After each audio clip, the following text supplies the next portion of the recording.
नमस्ते सदावत्सल्य मातृभूमि, जय हिंद। दोस्तों एक बड़ा सवाल कि आने वाले सालों में भारत को किस लड़ाकू विमान की सख्त जरूरत होने वाली है। क्या वो तेजस मार्क 2 है या फिर AMCA। दोस्तों अगर एक ही पंक्ति में कहा जाए तो भारत को तेजस मार्क 2 और AMCA दोनों की सख्त जरूरत है, क्योंकि भारतीय वायुसेना में इन दोनों की अलग अलग भूमिकाएं होने वाली है। तेजस मार्क 2 का इस्तेमाल यानी कि MWF का इस्तेमाल जो लो और मीडियम रिस्क वाले मिशन हैं उनके लिए किया जाएगा, और जहां पर हाई रिस्क मिशन होंगे वहां पर AMCA का इस्तेमाल किया जाएगा। लेकिन यहाँ पर सबसे बड़ी टेंशन है कॉस्ट की, यानी कि लागत की, क्योंकि लागत इस दुनिया में सभी वायुसेना का एक महत्वपूर्ण हिस्सा रहा है, खास करके 5वीं पीढ़ी के फाइटर जेट की अगर हम बात करते हैं तो, क्योंकि 5वीं पीढ़ी के लड़ाकू विमानों की खरीद, उनका ऑपरेशन और मेंटेनेंस बहुत महंगा है। उदाहरण के लिए हम दक्षिण कोरिया के F-35 डील के बारे में अगर बात करें तो 2014 में दक्षिण कोरिया ने 6.4 अरब डॉलर में F-35 की 40 यूनिटें खरीदी थी, जिनमें की यूनिट की cost, infrastructure development, training, spare parts और लॉन्ग टर्म सर्विस कॉन्ट्रैक्ट भी शामिल था। और इसीलिए दक्षिण कोरिया को प्रति फाइटर जेट यानी कि पर F-35 लगभग 150 बिलियन डॉलर से अधिक की लागत चुकानी पड़ती है। F-35 की अगर ऑपरेशनल कॉस्ट की भी बात करें तो वो लगभग $30,000 पर घंटा है। और यही हाल दोस्तों रशिया के 5वीं पीढ़ी के Su-57 यानी कि Su-57 लड़ाकू विमान का भी है। तो ऐसे में आप सब आसानी से कल्पना कर सकते हैं कि भारत का AMCA की लागत भी इसी तरीके की होगी।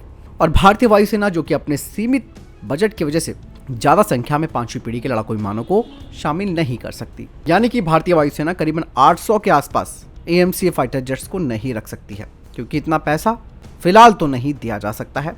यहाँ पर भारतीय वायुसेना की सबसे बड़ी टेंशन तो इस बात की भी है कि भारतीय वायुसेना AMCA प्रोजेक्ट को किसी भी हाल में छोड़ भी नहीं सकती है। कारण साफ है कि बिना AMCA के हम चाइना के 5वीं पीढ़ी के फाइटर लड़ाकू विमानों से टॉप एंड का मुकाबला नहीं कर सकते। ऐसे में भारतीय वायुसेना के लिए ये एक कड़वी सच्चाई भी है। इसलिए भारतीय वायुसेना ने 5वीं पीढ़ी यानी कि 5th जनरेशन वाले फाइटर जेट्स और 4++ पीढ़ी के लड़ाकू विमानों की एक मिश्रित लिस्ट का यानी कि मिक्स इन्वेंट्री का इस्तेमाल करने के लिए रणनीति विकसित की है। और इंडियन एयरफोर्स एरो इंडिया 2021 में ये बात साफ तौर पर कह चुकी है कि वे AMCA की 125 से अधिक यूनिटों को ही शामिल करेंगी।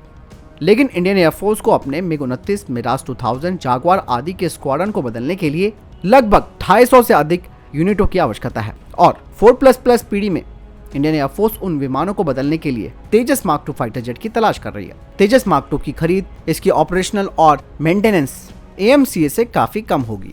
इस विमान का इस्तेमाल जैसे कि मैं आपको बता चुका हूं कि कम और मध्यम रिस्क वाले मिशनों में किया जाएगा, जैसे कि कारगिल युद्ध हो गया, आपका बालाकोट स्ट्राइक हो गया, जो कि कम और मध्यम जोखिम वाले मिशन है, उनमें इनका इस्तेमाल हो जाएगा।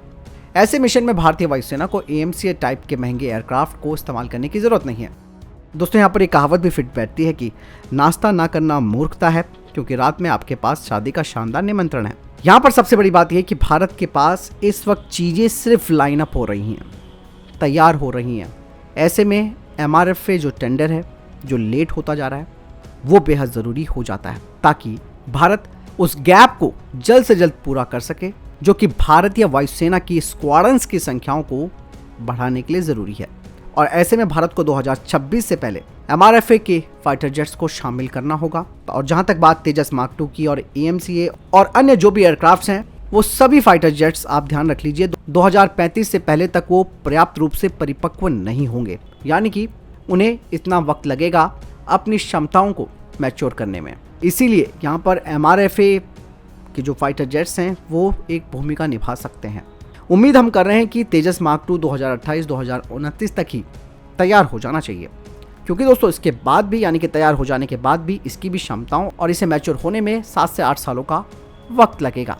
और AMCA 2030 से पहले सेवा में नहीं आएगा, और इस प्लेटफॉर्म को भी पूरी तरीके से मैच्योर और सक्षम बनाने के लिए तो 10 साल की आवश्यकता होगी। और यहाँ पर MRFA मैं इसलिए भी कह रहा हूँ कि ये महत्वपूर्ण क्यों है, क्योंकि यह तेजस मार्क 2 और AMCA की अगर किसी भी तरीके की देरी होती है या फिर भगवान ना करे कि प्रोजेक्ट फेल हो जाता है, तो ऐसे में ये जो फाइटर जेट्स होंगे हमारे पास MRFA के तहत वो कुछ हद तक सुरक्षा प्रदान जरूर कर सकते हैं। और इंडियन एयरफोर्स ने अपने LCA प्रोग्राम से कड़ा सबक भी सीखा है। LCA में देरी की वजह से आज वायुसेना की बदहाली है, और भारतीय वायुसेना दोबारा ऐसी गलती नहीं करने जा रही। फिलहाल इस पूरी रिपोर्ट के बारे में आपको क्या लगता है मुझे कमेंट सेक्शन में लिखकर जरूर बताइएगा।